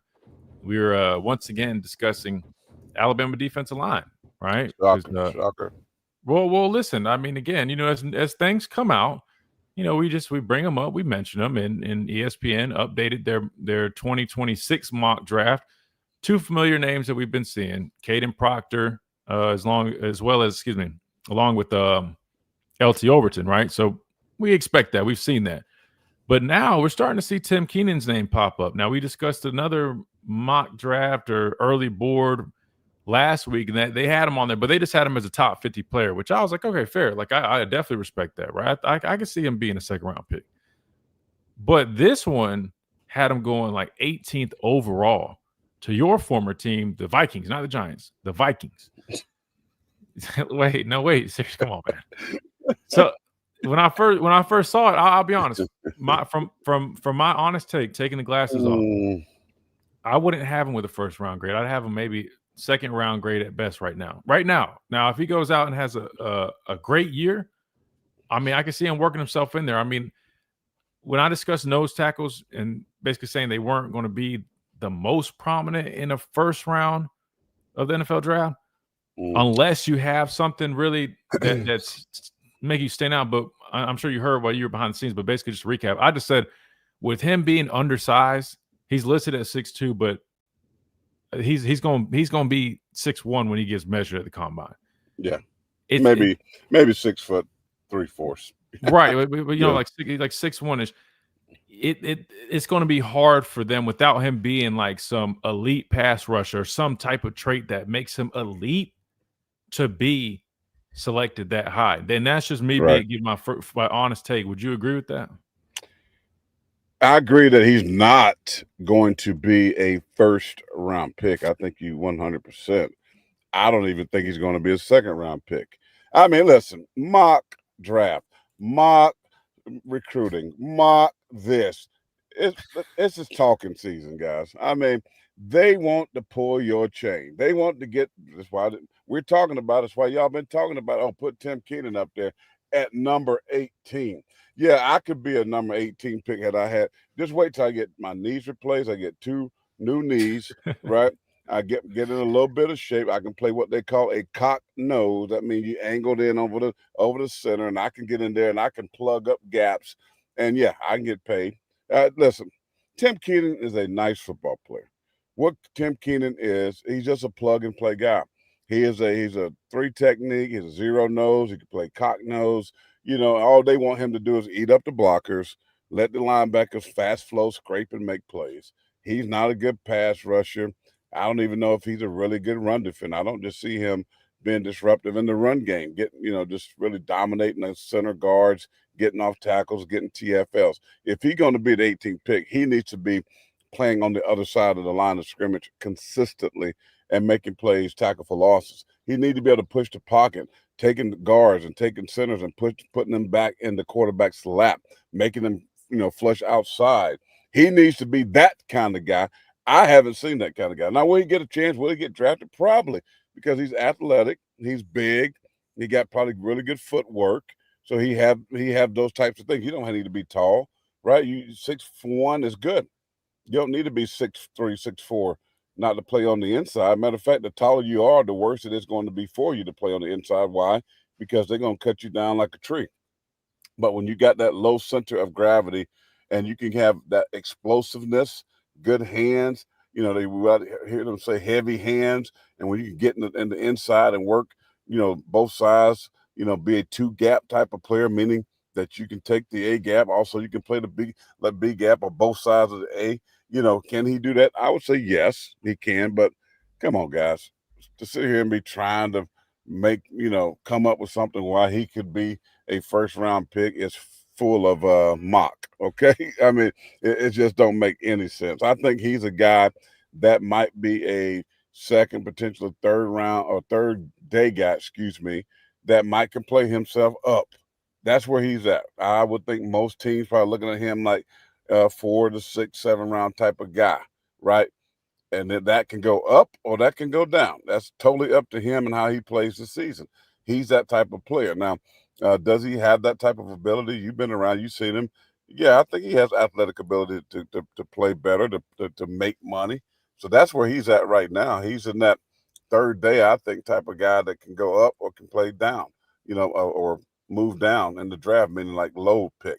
I don't know, no first round, second round. I don't think he has that kind of ability, but I do think he could be maybe third, fourth round type of guy. Yeah, well, if he came out this past year, I definitely think he would have been that mid range for sure. But that's why I'm just kind of surprised they have him going off, straight in the first round. But to be fair, I don't know who from ESPN wrote it. It could have been I don't know. It could have been, I think they let different writers do different things. I don't know. I just saw an article come up that said they had him going 18th overall. I was trying to find the specific mock draft. Let's get the receipts of who put that out there. Well, that's why I was trying to Football find Focus, which is it's ESPN. No. This is from ES. No, I'm gonna share it on the screen.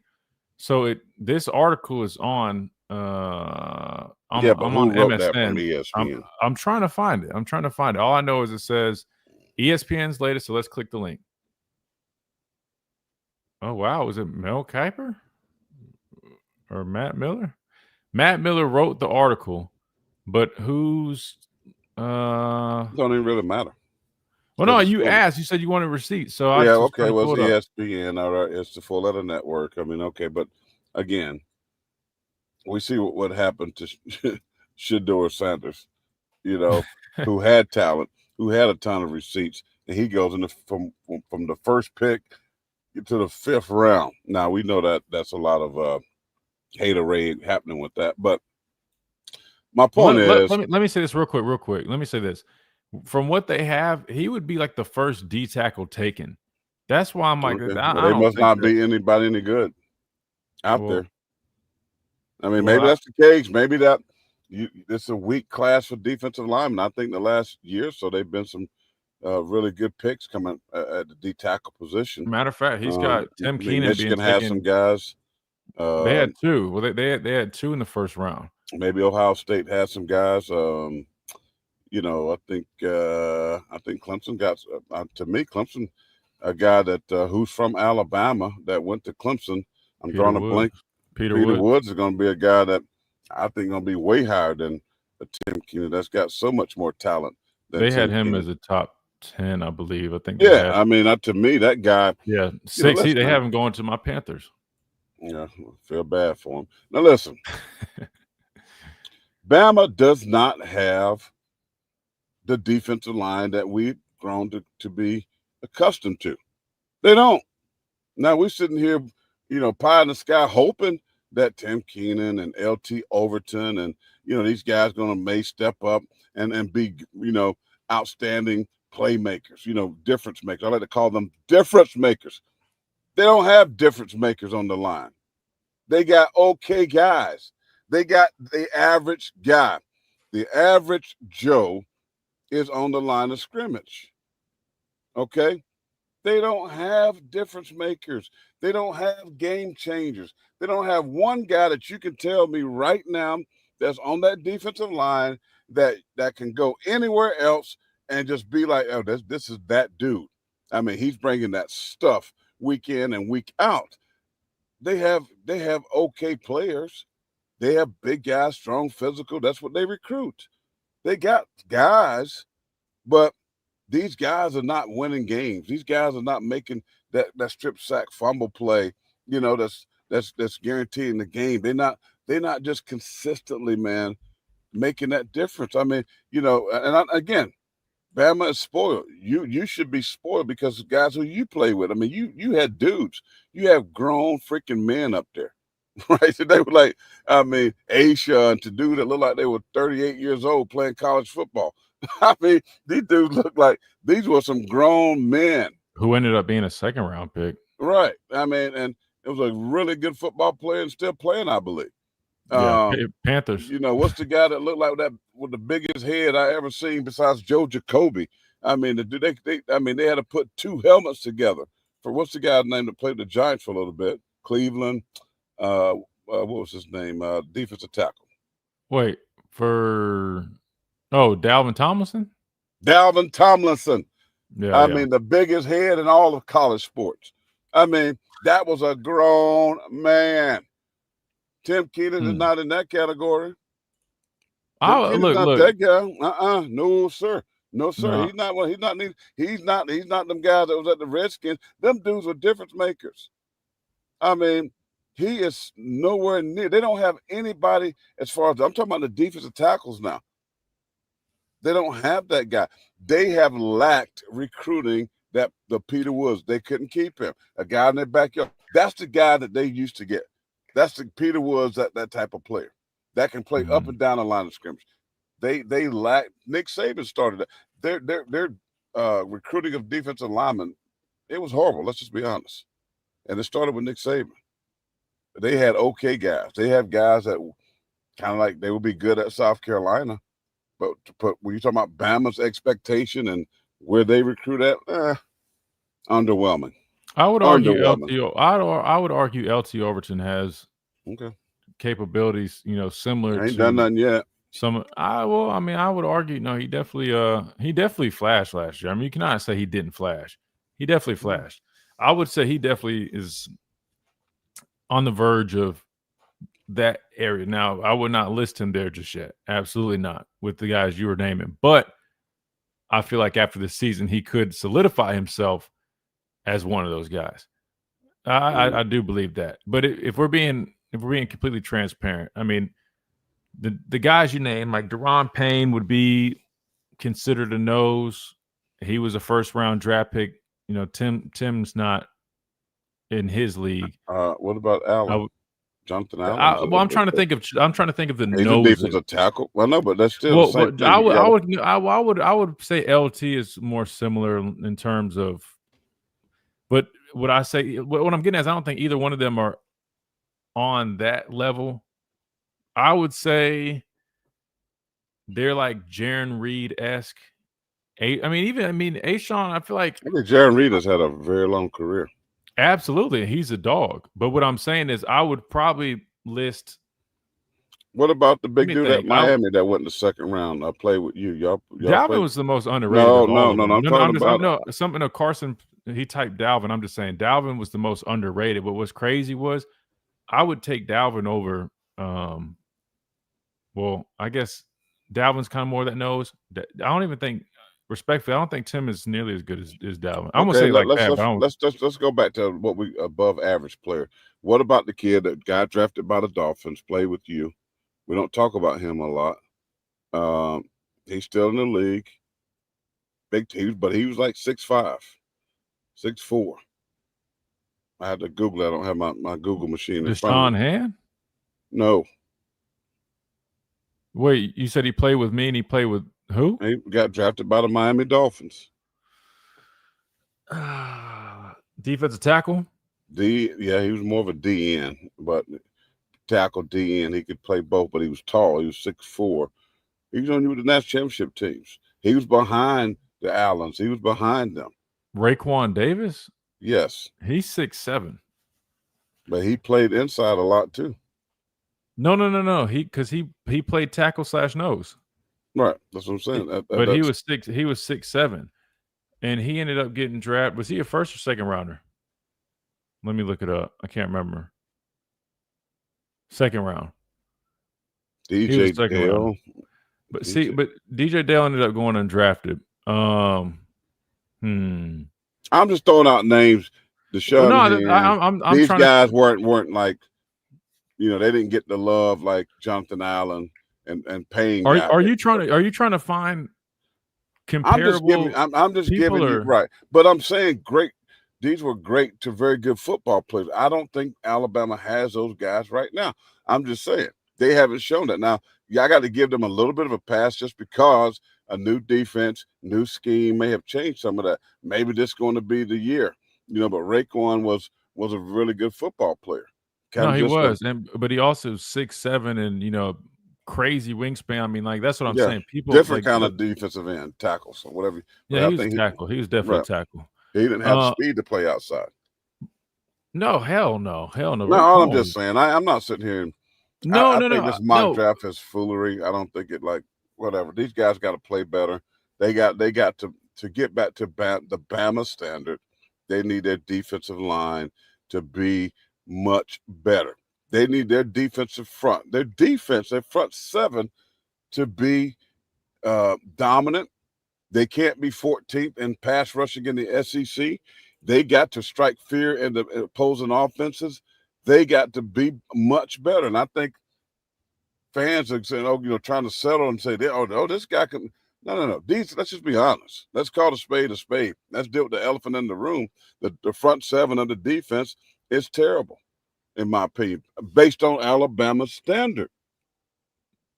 Based on their standard. Now, have they had the defensive ends, a player here, the kid last year, the linebacker went in the first round. They'll have a player here and there, but the defensive line, to me, goes back to the recruitment and how that dropped off.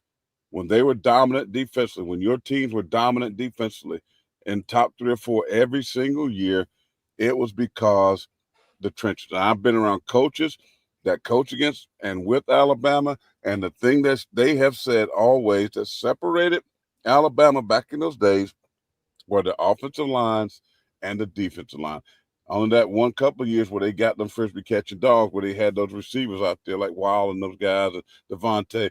But normally they weren't loaded at those positions. They were their best when they were the best team when it came to the trench work. They were Alabama football. They had 4-minute offense where they can have an 8-10 point lead, and then they'll go drive the ball down the field and run the clock out. 7, 8 minute, 9 minute drives in the fourth quarter. Those things do not exist anymore. Alabama is a different football team than what they used to be, and I think people need to get accustomed to that, because I don't see them being 12-1, 13-0 right now with Kalen on the board. I see them be at 9, 10, maybe 11-win type of football team, unless they get better in the trenches. Period. No, I think that's a solid point you're making. Shout out to Davis Lewis Love for the super chat. Let's get your thoughts on this. He says Bama's defense last year gave up fewer points and yards than any Bama defense since 2017. So that's, the stat is correct. That is, I don't know about those. I guess it is those. I do know the stat. I don't know specifically, but it does say one of the best defense since 2017. I don't remember which categories exactly, but I'm assuming these would be the main ones. No, statistically, it did show that.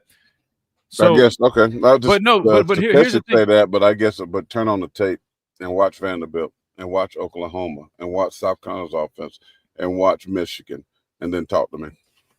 And you can have the ranked staff, but I turn them 4 games on you, and I'll show you them getting their A kicked in those trenches. Well, there's your response. Look. No, I'm just saying. Thank you, Davis, for the super chat. Thank you for the super chat. But that super chat was worth about $29.99. This guy, man. I'm just kidding. Appreciate it, Davis.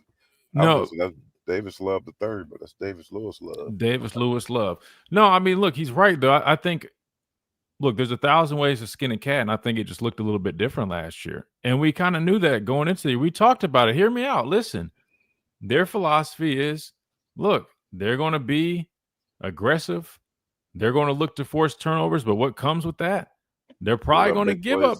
They're going to give up a few more big plays. And we talked about it. That we literally said that is the case when you look at a defense that's more true zone based, aggressiveness, right? The philosophy is going to be a little bit different. It's almost like higher risk, high reward, so to speak. And so there's not necessarily a shock there when you look at, the number of turnovers forced, some of the other things that they did. But I think in turn, you do see some of the inconsistencies in performances, right? Because there is a little bit less of the discipline detail. Again, you still can be disciplined when you have that philosophy, and you should be.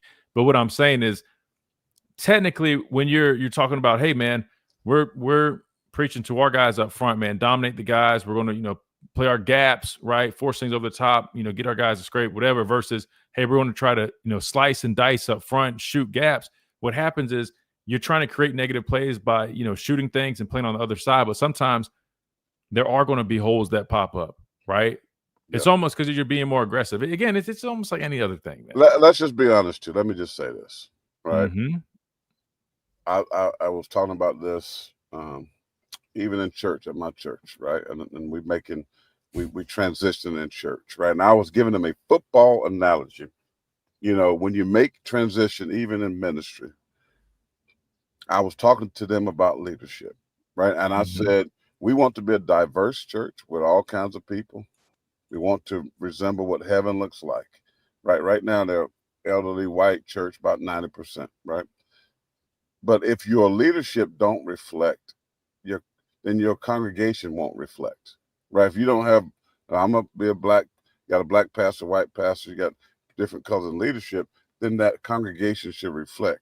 What am I saying? And then you talk about, I told them, you know, the church can be like a dead church. Well, the congregation reflects whatever your pastor is. It's just like football. Players take on the personality of their coach. Defensive line wise, when Bo Davis was there, and we seen the video, he got in trouble at Texas. I mean, he was a dog. He was your mean uncle, bro. He gonna cuss you out, spit. They're gonna mean you gonna get spit in your face, and he gonna call you everything probably but a child of the Most High God, right? But he demanded. He was tough. That's why he was known to have those dudes that can get trench work done. Now, if you look at their defensive line coach right now, from what I've seen, he is an extremely nice man, almost to a fault. No, you haven't seen him at practice. I'm just saying it's just too nice. No, you haven't seen him at practice. He jumps on him. Trust me. No. He jumps I ain't seen on him him in the game jumping on him when they get knocked back. When the offense run the ball down their throat. He be jumping I mean, on listen, he's not Bo Davis. What I'm saying is that defensive line to me had a very soft mindset. And Bo Davis, Coach D-line, they were freaking dog. They be fighting each other over there. They was racing to get sacks. They was racing. I mean, y'all. I mean, you've been around that. It's different, man. I'm just saying it's different. I got Roach twisted. Okay, well, I don't have him twisted. Well, I will say this. I mean, you can't judge him off how you see him recruiting and stuff or just chilling. Like he is one of the tougher coaches. He played. He's a former player. Yeah, I mean, he jumps on them dudes. He gets on them, but that doesn't mean that the defensive line could have played more physical last year. I will agree with you there. I don't know. Well, I mean, look, we'll see. We got 60-something days. Fall camp will be here before we know it. I will say I agree with T. I mean, we didn't really know what to expect year one out of the new defense, and I will say I was impressed. They exceeded my expectations. It was not perfect. Lacked some consistency Y'all, there. Bama is accepting average. That's what I'm seeing. It's not from accepted. This, even right here on the chapstick and comments over here. They've accepted average. That's what it is now. Nick Saban demanded excellence. Nutritionist, you better be excellent. Strength coach, you better be excellent. Offensive line coach, defensive line coach, you better be excellent. But now, nobody holds anybody accountable. Wow. We love you, man. I'm about the Lord, and listen, this I dude hold here, my staff accountable, even in church. You're going to be held accountable to do your job. It's going to be expected and demanded of you to do it very, very nice. I can't wait for you to see. I'm telling you, watch. They're going to prove you and a lot of people wrong. I hope they do. I'll be glad to eat crow foot. Last year, I'll be honest. Last year, it was hard for me to say. It was new to me. I didn't even. But I'm saying this year, man, you're going to see it. All right, we got to get out of here. We got to make room for Wyatt. We'll see. T-Town Sports Daily coming up right here. Tide 100.9. You won't beat South Carolina. Forget about it. You're going to lose this year. This has been the Miller's Edge, presented by the Good Feet Store, America's art support experts. Pastor Payne coming in here and stirring the pot like he always does. Cock-a-doodle-doo. Cock-a-doodle-doo. We'll see you guys tomorrow.